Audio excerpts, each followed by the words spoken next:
ஈரேழு ஜென்மங்கள் எடுத்தாலும் உனை சேருவேன்.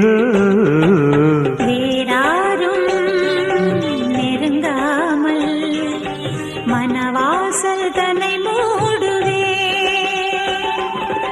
உருவானது நல்ல சிவரஞ்சனி, உனக்காகத்தான் இந்த கீதாஞ்சலி.